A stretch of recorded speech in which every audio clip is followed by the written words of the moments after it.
السلام عليكم ورحمة الله وبركاته. الحمد لله الذي كفى وسلام على عباده الذين اصطفى، أما بعد. أعوذ بالله من الشيطان الرجيم. بسم الله الرحمن الرحيم. يا أيها الذين آمنوا أطيعوا الله وأطيعوا الرسول وأولي الأمر منكم فإن تنازعتم في شيء فردوه إلى الله والرسول إن كنتم تؤمنون بالله واليوم الآخر ذلك خير وأحسن تأويلا. محترم ناظرین، طالب دعا عبد الرحمن ساجدی سلفی. ناظرین، تیسری نشست رمضان ایسے گزارے میں آپ کا پھر تہ دل سے خیر مقدم. ناظرین، آج کی نشست کا عنوان ہے وطر کا مسنون طریقہ. پچھلی نشست صلاۃ تراویح کے سلسلے میں پیش کی گئی تھی. اس پر احباب نے صاحب چینل سے کچھ سوالات وطر کے سلسلے میں کیے تھے. میں نے انہیں جواب بھی دیا تھا اور کچھ احباب نے مشورہ دیا کہ وطر کے بارے میں بیان آنا چاہیے. اس لیے میں نے مناسب سمجھا کہ میں اپنے علم کے مطابق آپ تک وطر کا مسنون طریقہ اور اس کے متعلق چند باتیں پیش کر دوں. ناظرین، ایک بات یاد رکھی جائے، بلا اللہ رب العالمین کی توفیق کے کچھ ہونے والا نہیں. اللہ تعالی ہمیں حق بات کہنے اور ہم سب کو اس پر پوری عمل کی توفیق عطا فرمائے، آمین. ناظرین، وطر کے معنی طاق ہیں.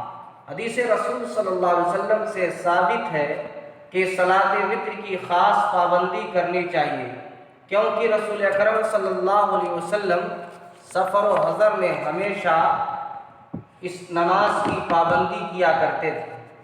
وطر کا ثبوت میں آپ کو حدیث کے حوالے سے دیتا ہوں. سنن ابی داؤد باب کمل وطر، حدیث نمبر 1422. صحابی رسول حضرت ابو ایوب انصاری رضی اللہ تعالیٰ عنہ کہتے ہیں کہ رسول اکرم صلی اللہ علیہ وسلم نے فرمایا، الوطر حق علی کل مسلم فمن احب ان یوطر بخمس فلیفعل ومن احب ان یوطر بثلاث فلیفعل ومن احب ان یوطر بواحدۃ فلیفعل. وطر ہر مسلمان پر حق ہے. جو 5 وطر ادا کرنا پسند کرے وہ 5 پڑھ لے، جو 3 وطر پڑھنا پسند کرے وہ 3 پڑھ لے، اور جو 1 وطر پڑھنا پسند کرے وہ 1 پڑھ لے. ناظرین، اس حدیث میں 1 سے 5 تک وطر کا ذکر ہے. آئیے مزید حدیثیں دیکھ لیں. صحیح ابن ماجہ حدیث نمبر 980.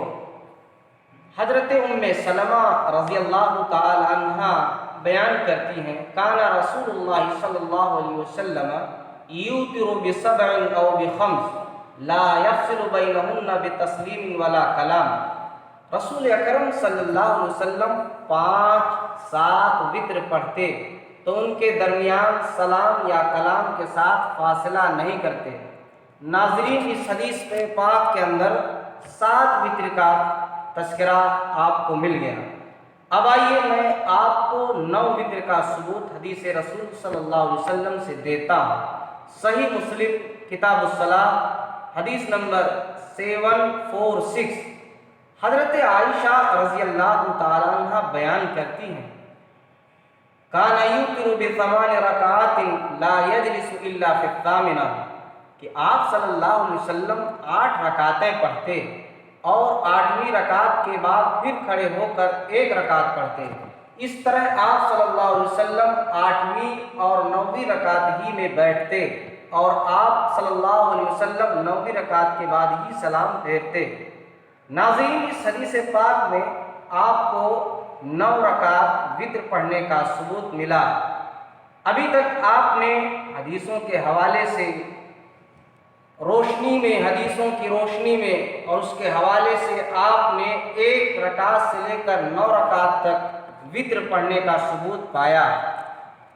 اب آئیے ہم یہ جان لیں کہ اس وطر کا حکم شریعت کے اندر کیا ہے، یعنی یہ وطر فرض ہے یا سنت ہے، یہ کیا ہے، اس کے بارے میں ہم جاننے کی کوشش کر لیں.